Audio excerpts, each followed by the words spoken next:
A massive fire tears through townhomes under construction in Markham. The damage estimated at more than $5 million. We'll tell you what investigators are saying about the potential cause. Could Toronto City Councillors be getting a 24% salary bump? We're going to tell you about that motion and the difference of opinion at City Hall. And lawyers for the province say Ontario's new laws on supervised consumption sites do not ban them from relocating to new locations. We'll explain that straight ahead. This is Live at 5.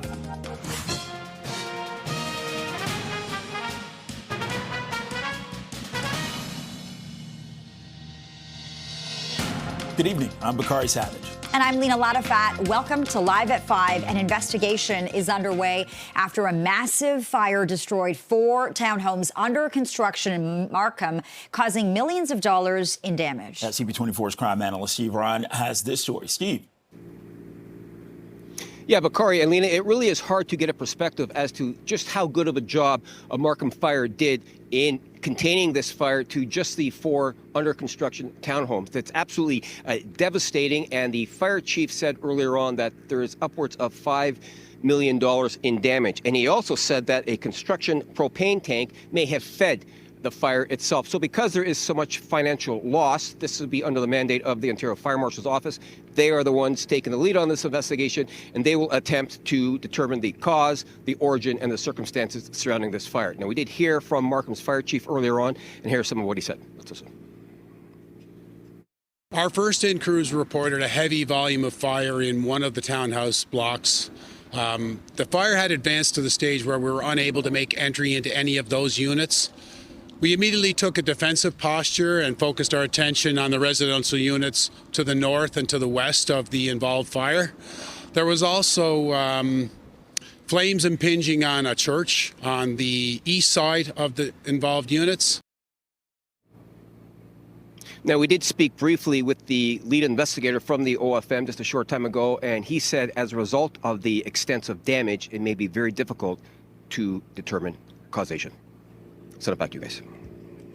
All right, CP24's crime analyst Steve Ryan. Steve, thanks a lot. Okay, we're just after 5 o'clock. Let's check in with CP24's traffic specialist, Adjoa Ntiyabois, for a look at the commute. Adj, no such thing as rush hour, right? Yeah, no such thing as rush hour. You know, if you're trying to get to where you need to be, especially at this time of day, maybe you want to double, triple, or quadruple your time. So if you're making your way out, I do have a little bit of good news because I'm not always the bearer of bad things. On Niagara-bound QEW, this was right around the West Mall, had a collision. It was there long-standing. 2 right lanes were blocked. That problem cleared, and you know, that backlog is starting to dissipate. So again, a bit of good news. Not the best news on the Gardner westbound. It is jam solid as you exit the downtown core from Jarvis all the way up towards the Dufferin stretch. Also delays on the DVP. We had a problem on the DVP north. It was just north of Don Mills. Looks like it was a stall, but it did clear the scene. And still a busy drive on the 401 if you're headed across the top of the city. This is a view through Weston Road. Slow going, pretty typical though at this time of day. This CP24 traffic report is brought to you by 407 ETR. Enjoy the journey with a stress-free commute.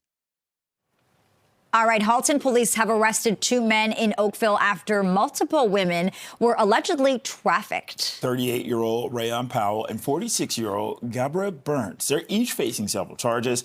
Police say their investigation began last July, and officers allege the suspects used coercion, manipulation, physical violence, and psychological harm to control the victims while benefiting financially from the exploitation. Powell's also charged with sexual assault and advertising sexual services. A man has been arrested in the shooting of a teenager in Brampton last June. 30-year-old Solomon Adu Twum is charged with 2 counts of attempted murder with a firearm. Peel police say he fled the country after the shooting, and he has a history of firearms offenses. The shooting happened June 2nd near Piane Avenue. This is near Queen and Chinguacousy. So police say that 2 teenage boys were shot at after an altercation inside of a vehicle. One of them was hit. He was rushed to hospital in life-threatening condition, but did survive. Toronto City Council is set to consider a report that recommends giving councillors a sizable raise when it meets tomorrow. So the staff report suggests increasing councillor salaries from about $137,000 a year to more than $170,000. It says that the last time councillors got a raise was in 2006, and they've only received annual increases tied to inflation since then. So the report also notes that councillors have unique demands placed on them. Mayor Olivia Giles describing the proposed pay hike as steep, but not all of her colleagues on council agree. These are hard economic times for everyone, and it's also uncertain times. It's uncertain because of the Trump tariff. It's a very senseless tariff. So things are moving really fast. I do know that the councillors are facing a lot of pressure also. So I think there will be a robust, healthy debate at council. Facts speak for themselves. City councillors in Toronto are underpaid when you compare them to almost any other municipality in the GTA. If you compare them all to our peers in Winnipeg, Calgary, I mean, essentially, I have the smallest ward at 100,000 people, which is about the size of the city of Peterborough. And in addition to that, I'm TTC chair, and I'm also chair of the Toronto Accessibility Advisory Committee. I think it's reasonable to expect that we have this debate. What is fair? I don't know. So I for one, will read the report with that in mind, and I think we, in the same way that we need to be fair with our employees, we need to be fair with everybody else across the city. To some degree, we also need to be somewhat fair to ourselves. Mayor Chow's salary would not be impacted by the motion before council. Okay, it's 5:06 right now. This is Live at 5. It's been another interesting day on the federal election campaign, with allegations of potential foreign interference entering that conversation. We're going to explain and have highlights coming up next.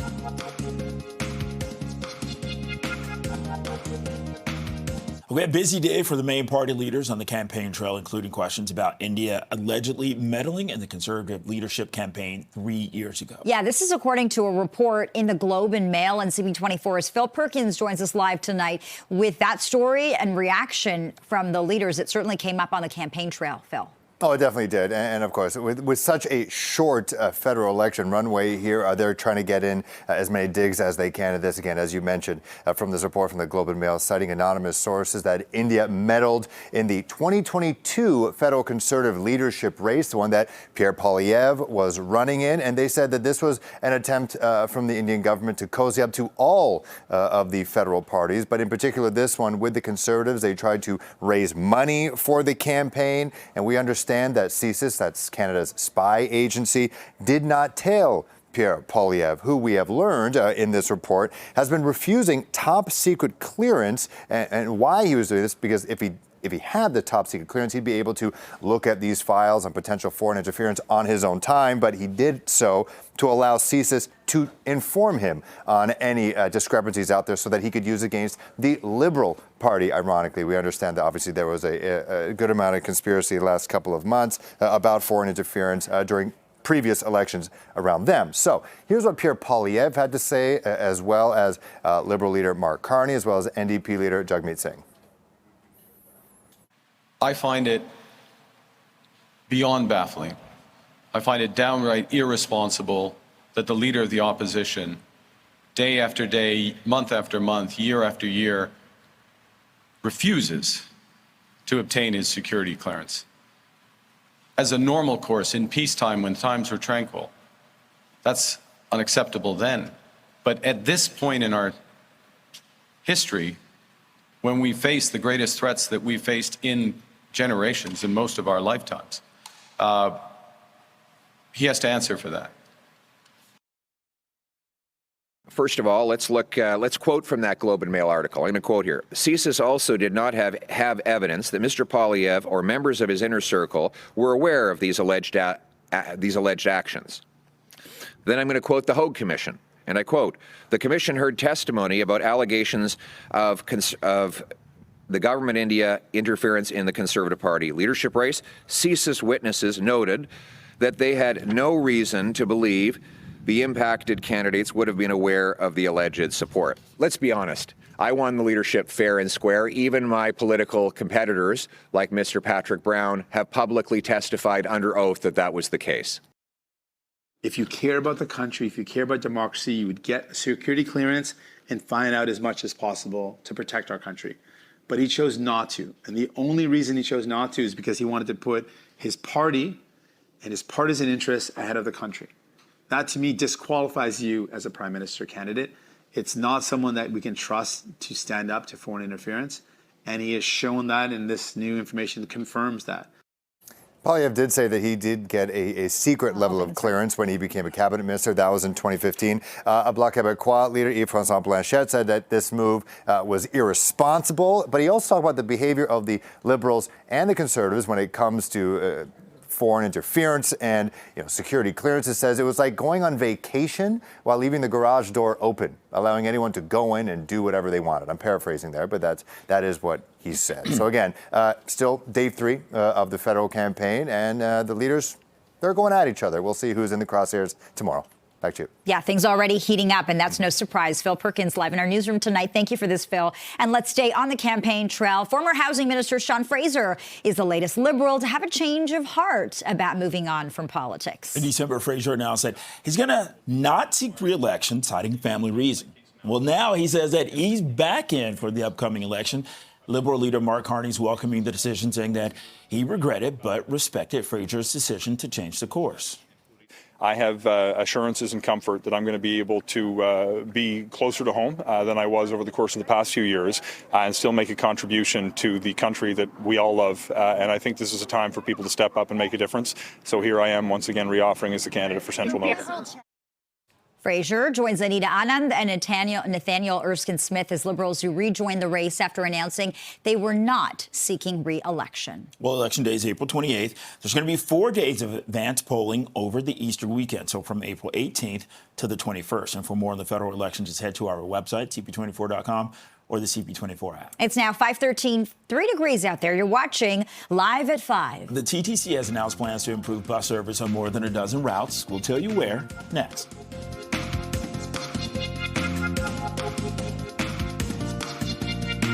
Welcome back. The TTC is increasing service on a number of bus routes, focusing on the city's northwest. Okay, right now, CP24's Arda Zakarian is going to join us live with the details. Arda, let's talk about the neighborhoods.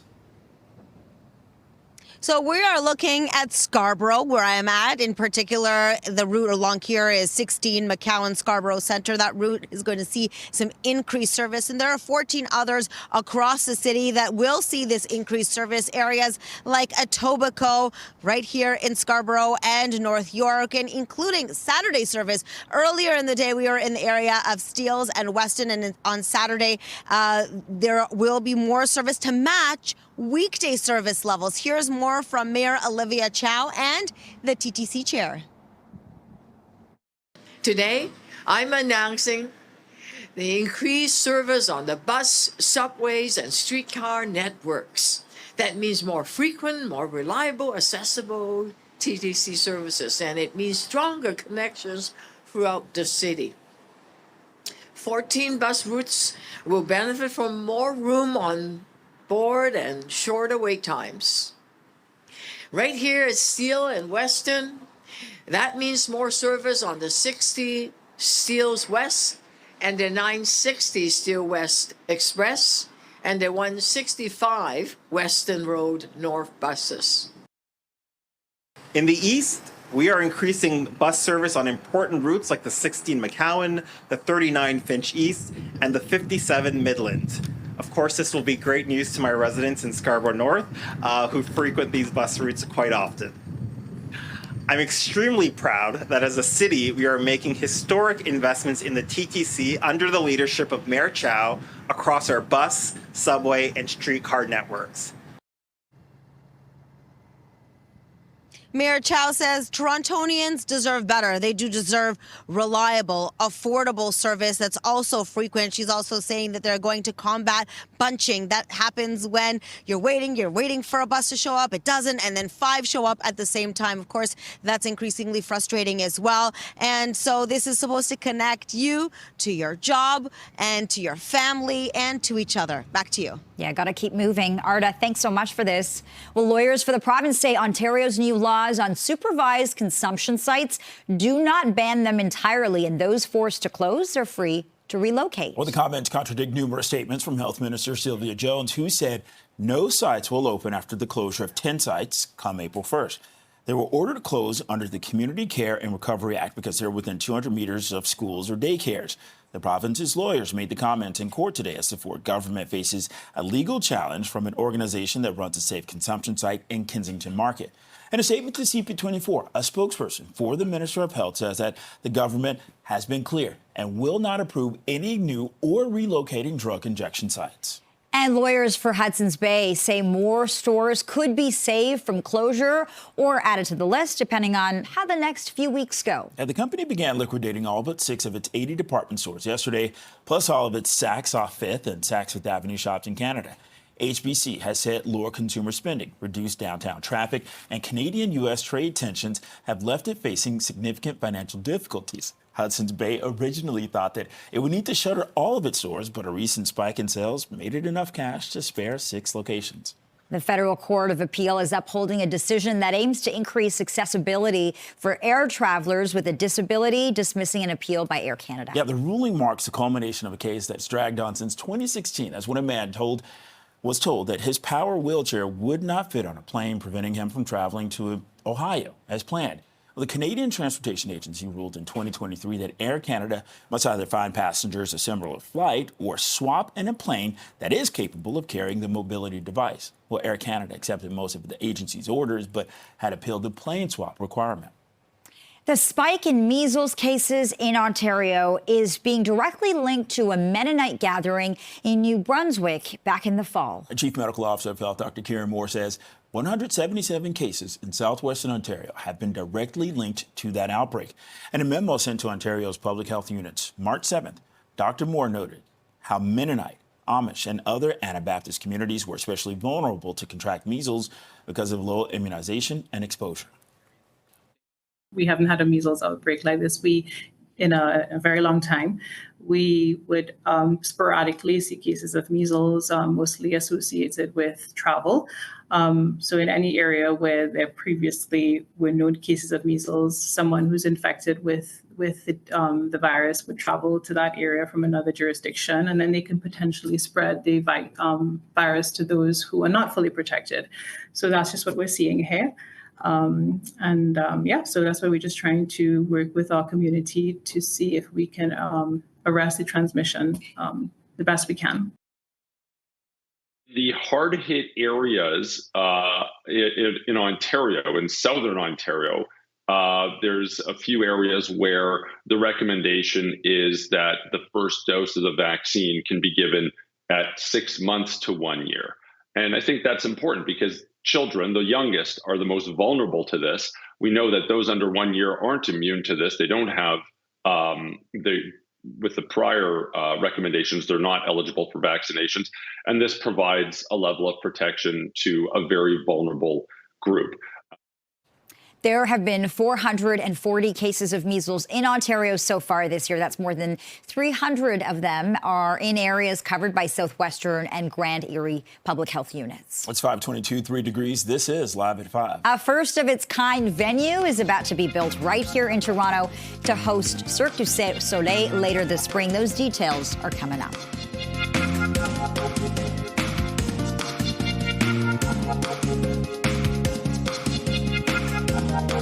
Cirque du Soleil is coming back to Toronto, this time with a new show called OVO. So we did get a sneak peek this morning on CP24 Breakfast.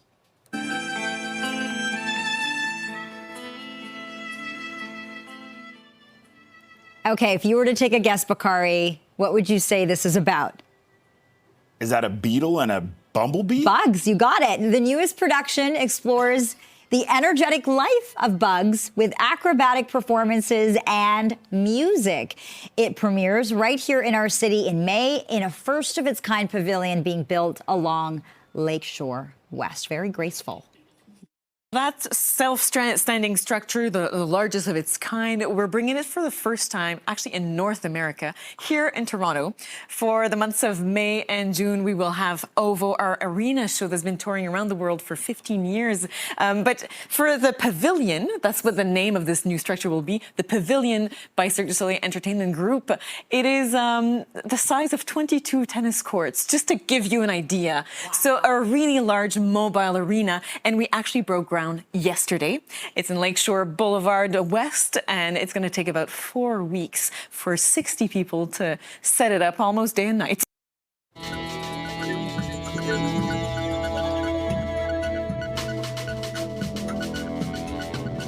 Okay, so here's a little background. OVO premiered in Montreal in 2009. It showcases the extraordinary adventures of insects as well as the beautiful complexities of love and life. It'll be in Toronto from May 1st until June 28th, and tickets are available online. And Lena, I know you already have yours. You know, I'm going to go and get those right after this. I have to say, they're so talented, and listening to the organizer talk there, the size of 22 tennis courts, that pavilion is going to be massive, a great addition to our city. Well, something else that's also astonishing is a discovery for a vinyl lover in Vancouver who realized that a demo tape he bought was a legendary Beatles bootleg.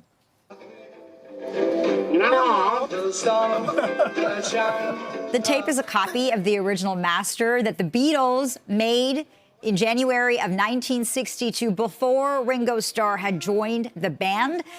The store's owner, Rob Frith, doesn't know what the demo is worth, but said if Paul McCartney were to show up at his store and he wanted it, he would give it to him for free. My guess, though, is that is worth a lot of money. I mean, you know, it's one thing to say that right now about, you know, I'd give it to him for free, but yeah, I'm just saying. Different thing when he shows up. Just saying. Well, the Blue Jays have locked up catcher Alejandro Kirk. The team says it's agreed to terms with Kirk on a 5-year extension worth $58 million. The 26-year-old has recorded 36 home runs and 187 RBI during his 5 years in Toronto. Kirk was named an All-Star in 2022 and won a Silver Slugger Award that year. He also threw out a career-high 25 attempted base stealers last year. He was set to become a free agent after the 2026 season. Okay, 3 golfers from the University of Guelph. They have a story of a lifetime after winning tickets to the Players' Championship in Florida. As soon as we walked in the Players' Championship, literally as we were scanning our tickets through the gate, someone was like, "Oh my God, you guys made the trip."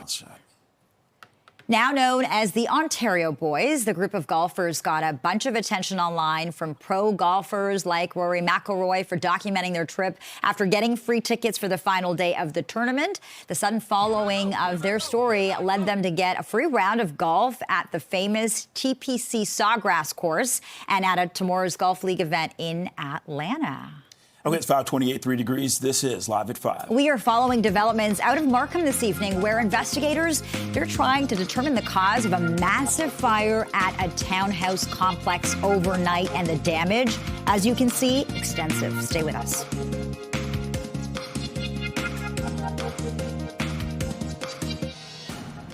From Vancouver Island to Halifax to Hamilton, we are following all the party leaders on the campaign trail today. Highlights from day 3 coming up.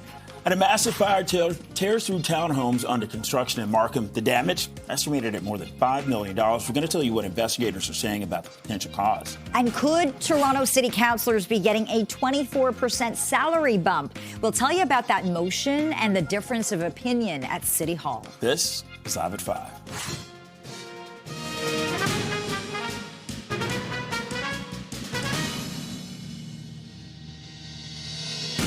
Good evening, and thanks for joining us. I'm Lena Lanafat. I'm Bakari Savage. It's been a busy day for the main party leader so far. CP24's Phil Perkins joins us live from our newsroom. He is tracking the latest from the federal election campaign trail. Hey there, Phil. Hey there, Lena and Bakari. Today, the big topic was housing. Now, that was one of the top topics that Canadians really cared about heading into a federal election. That is before Donald Trump started really talking about the 51st state and having a tariff war with this country and the rest of the world, really. But today, all the candidates really focused on housing and making it more affordable for Canadians.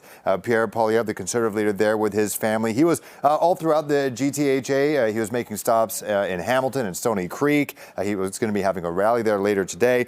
He was talking about removing the GST for new homes up to $1.3 million. Right now, the existing plan from the Liberals is scrapping the GST for new homes that are up to $1 million.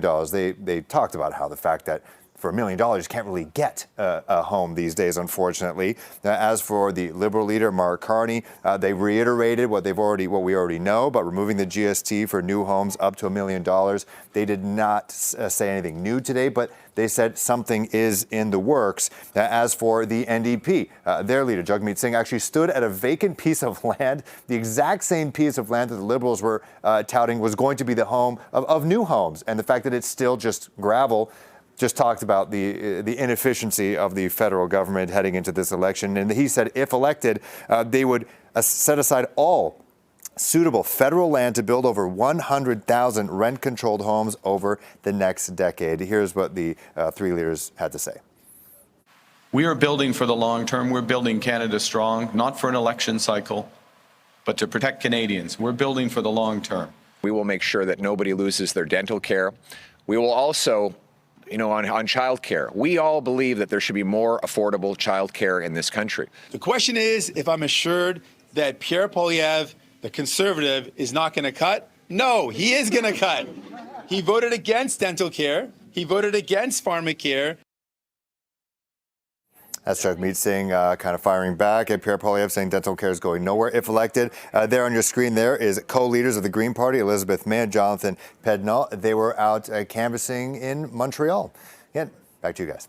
All right, thanks for this, Phil. Switching gears, 5:33, 3 degrees in the city tonight. Let's get a check on that evening commute with our traffic specialist, Adjoa and Bois. It's that time of day when we're going to ask you if it's busy, and you're going to say yes. I'm going to say, because you're psychic, Lena. You're very psychic. If you are making your way out, yes, you can expect delays, you can expect busyness, and what you're watching on camera are problems. So on the Don Valley Parkway, making your way northbound, this is just north of Don Mills. Stall off to the side, but we do have Toronto Transportation. They're blocking the right lane. So the DVP always moves like a parking lot, which means it doesn't move from before Bayview. Bloor is your slow spot. You can bail, maybe use the Bayview extension if you're looking to get around. If your travels take you towards the Gardiner, still pretty jammed from Jarvis to Dufferin.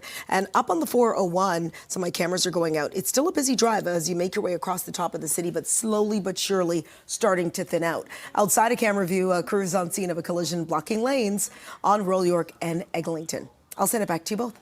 All right, thanks, Aj. You're welcome. There's an investigation underway after a fire destroyed 4 townhomes. They were under construction. This was in Markham. It caused millions of dollars in damage. CP24's Steve Ryan has the very latest, and the pictures emerging from the scene, Steve, they're stunning.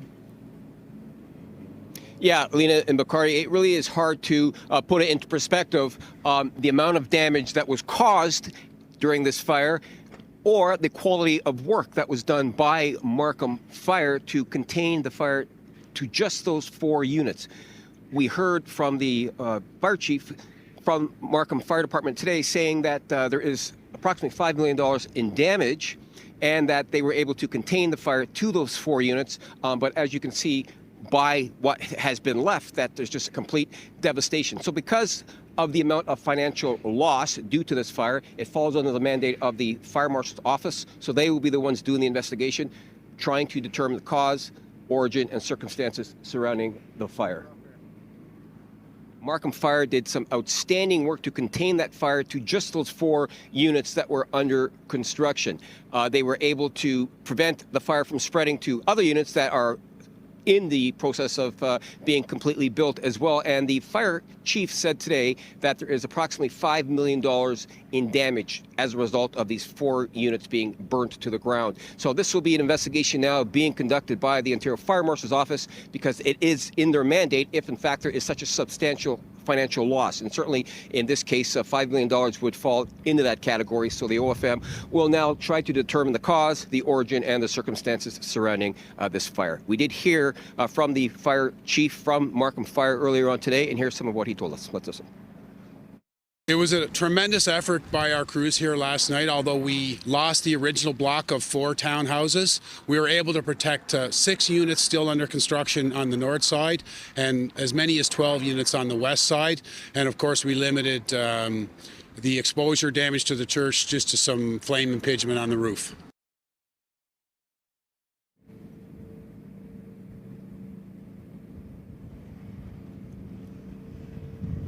So we did hear from the one of the investigators from the Ontario Fire Marshal's office just a short time ago, and he said that given the extensive amount of damage, it may be tough determining causation.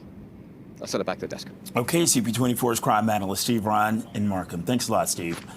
Okay, Halton police, they've declared a suspicious death in Oakville over the weekend. A homicide. 43-year-old Baljit Toki has been identified as the victim found dead inside Montiago Custom Tailoring on Lakeshore Road Saturday night. Halton police have declared this a homicide and say they're canvassing the area for witnesses between 10 a.m. and 5:30 p.m. on Saturday. There is currently no word on suspects. And a police cruiser was involved in a 3-vehicle collision near Queen and Lansdowne this afternoon. It happened at Queen and West Lodge around 2 o'clock. Police say a scout car, SUV, and a dump truck collided. Paramedics say 3 people were taken to hospital with minor injuries. There was no word on what led to this. And we're going to have more on that coming up throughout the evening. Okay, Toronto City Council is set to consider a report that recommends giving councillors a sizable raise when it meets tomorrow. Yeah, this is going to be the talk of the town at City Hall. The staff report suggests increasing councillor salaries from about $137,000 a year to more than $170,000. That's a big difference. It says the last time councillors got a raise was back in 2006, and they've only received annual increases tied to inflation since then. The report also notes that councillors have unique demands placed on them. Mayor Olivia Chow is describing the proposed pay hike as steep, but not all of her colleagues on council agree. It is too steep. That is what I said, and this is what I said today. I said that yesterday, and today I'm still saying that. It is steep because it's over 20+%. I believe this report was requested 6 years ago, so it's been a long time. Where we land, I guess we'll decide that tomorrow, but I think the pay increase is overdue. Councillors, a good councillor is working at least 6 to 7 days a week. I know I am.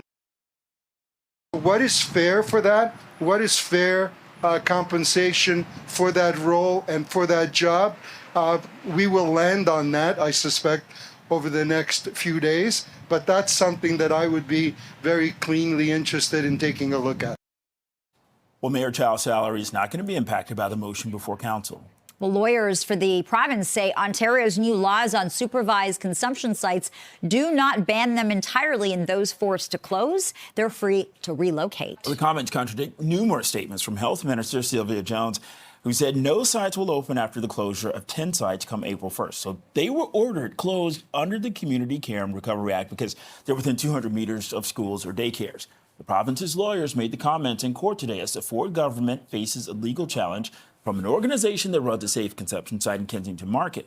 In a statement to CP24, a spokesperson for the Minister of Health says the government has been clear and will not approve any new or relocating drug injection sites. Well, the TTC is increasing service on a number of bus routes, focusing on the city's northwest. Okay, CP24's Arda Zakarian has the details of this story. Arda, what's the reaction been from people who are in the neighborhoods affected by this? Well, people are happy, I should say, because more buses means more frequency, means less waiting, means you get to your destination faster, more on time, and more predictability, especially when it's super cold outside. You just want to get to your destination as soon as possible. Now, the routes that are going to be affected, there are 14 bus routes that will have more frequent service. They include areas like Scarborough, where I'm at in particular, the 16 McCowan that we're going to see just behind me, and Etobicoke, North York. Mayor Chow says that Torontonians deserve this and that this is all because of their historic investment in the TTC, which is included in the budget for 2025. Here's more from Mayor Chow and also from the TTC chair. This intersection, we have buses every 2 minutes on weekends and weekdays, of course, helping better connect people in this northwestern part of our city. Today's service changes will also help stop buses from bunching, making the trips more reliable. 11 bus routes will see improved reliability with a focus on bus and streetcar bunching. From March 30th, there will be 26 more buses on the road on Saturday afternoons, bringing over 1,100 buses. Many of these will be on Steeles Avenue West and the Wilson Avenue corridors. This, of course, means more frequent and reliable trips, shorter wait times, and more room for our customers to board our buses safely. Saturday bus service is also going to be improved. In particular, earlier this morning, I was in the area of Weston and Steeles, in that area for sure, in the mornings, in the afternoons. This is all about making things more reliable, more frequent, more affordable, and also to reduce things like bunching. That's when you wait at a bus stop for a long time. The bus isn't coming, and then all of a sudden, 3 or 4 buses come at the same time, bunching. Of course, that's frustrating for the customer that wants to get to their destination. Why did I have to wait this long? And this is all to connect Torontonians more together, to connect you to your job, to connect you to your home and to each other. Back to you. All right, Arda Zakarian working on the changes coming to the TTC starting this month. Thanks, Arda. Thanks, Arda. CIBC says it's become the first major Canadian bank to sign on to the federal government's Code of Conduct for Generative Artificial Intelligence. Yeah, the bank says that the move reinforces its commitment to responsible AI development and deployment. CIBC introduced several generative AI pilot programs last year. The Code of Conduct asks companies to take measures aimed at reducing risks from artificial intelligence, including screening data for biases and monitoring systems for potential harms. Its key principles include equity, transparency, and human oversight. Well, the spike in measles cases in Ontario is being directly linked to a Mennonite gathering in New Brunswick. Chief Medical Officer of Health, Dr. Kieran Moore, says 177 cases in southwestern Ontario have been directly linked to that outbreak. In a memo sent to Ontario's public health units, March 7th, Dr. Moore noted how Mennonite, Amish, and other Anabaptist communities were especially vulnerable to contract measles because of low immunization and exposure. Any unvaccinated groups of persons and communities with lower vaccination rates, we absolutely try our best to engage groups and persons to see if we can at least make sure that they're aware that we're here to talk, about any concerns and to provide opportunities of vaccination if they'd like. And there have been 440 cases of measles in Ontario so far this year. That's more than 300 of them are in areas covered by Southwestern and Grand Erie public health units. Okay, 546, 3 degrees. This is Live at 5. A new report is highlighting the decisions small businesses are facing when it comes to Donald Trump's tariffs. Those details are coming up next.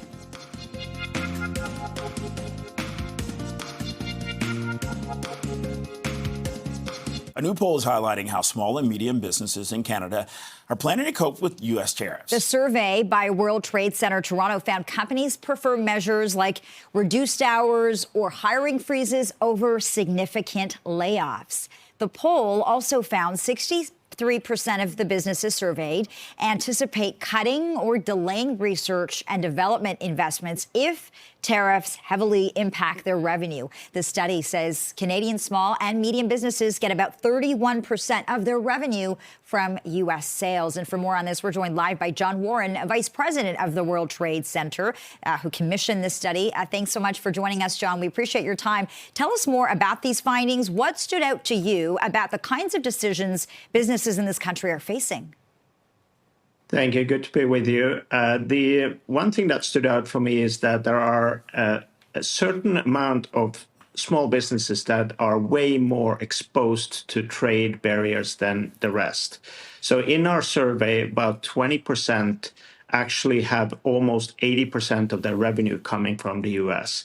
So that's they are, amongst those, there you can imagine that there are owners and operators that are very, very concerned with the impact of the tariff on their business. And then you have the rest, which have between 20 and 30% of their revenue coming from the U.S. So I think that was some of the main findings that we were really paying attention to. Okay, so the survey found that most businesses would prefer hiring freezes and reduced hours over layoffs. Would that be enough to keep businesses open?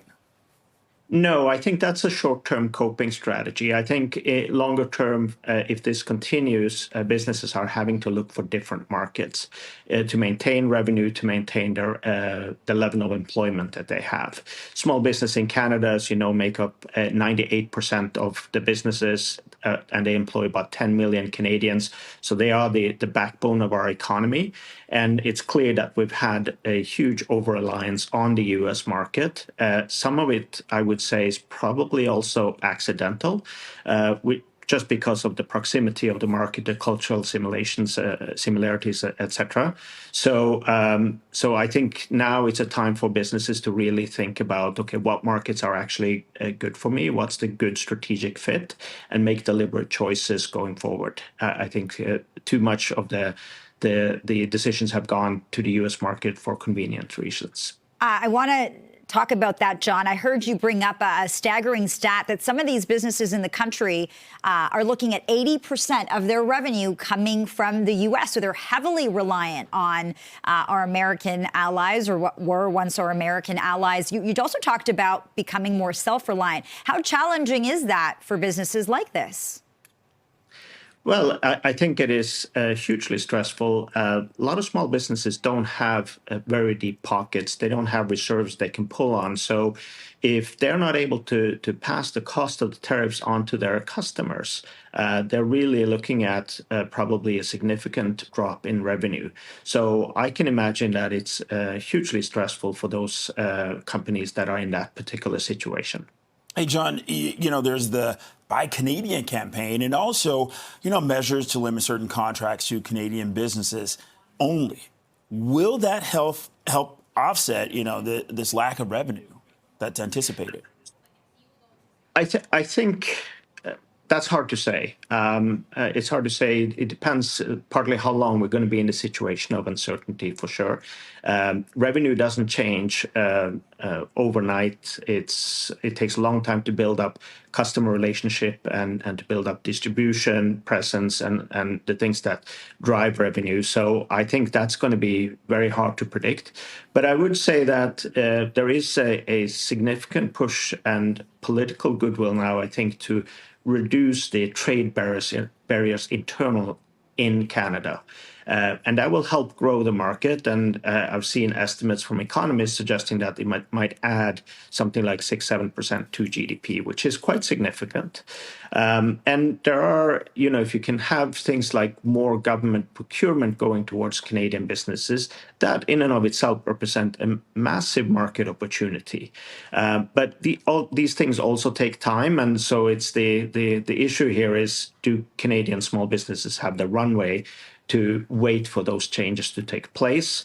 I think we need to see government move with a significant urgency, both when it comes to interprovincial trade, harmonization of provincial standards that makes trade easier, lowering of bureaucratic elements that occupy a significant amount of resources for small businesses, and government rethinking how they do procurement, both at the municipal, provincial, and at the federal level. Yeah, especially because the threat of these tariffs and the tariffs themselves aren't going away, it seems. John Warren, Vice President of World Trade Center Toronto, thank you for your perspective. We appreciate this.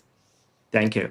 Well, the lead doctor caring for Pope Francis says that his medical team briefly considered suspending treatment after a breathing crisis, but instead decided on an aggressive course of treatment. The 88-year-old pontiff was hospitalized for more than a month with a drawn-out respiratory illness. The doctor says the medical team had to choose whether to let him go or give the pontiff all the drugs and therapies possible, which put his other organs at high risk. Francis spent 38 days in hospital before being released on Sunday, and a planned visit by King Charles has been postponed as the Pope's doctor says he just needs more time to recover. It's 5:55, 3 degrees. This is Live at 5. It's that time of year again. It's time to identify the worst roads in Ontario. We're going to tell you more on how you can cast your vote. That's next.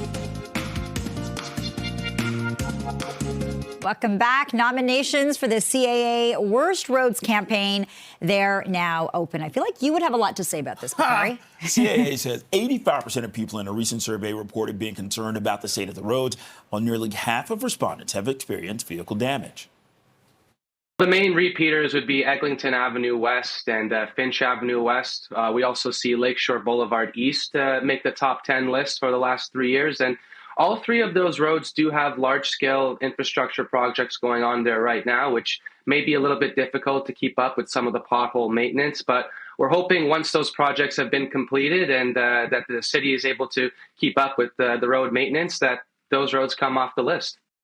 I can think of a few roads off the top of my head. Nominations can be submitted online until April 18th, and the top 10 will be revealed in May. They do this every year. All right, it's 5:59. This is Toronto's Breaking News, CP24. Thank you for watching. CTV News at 6 is coming up next.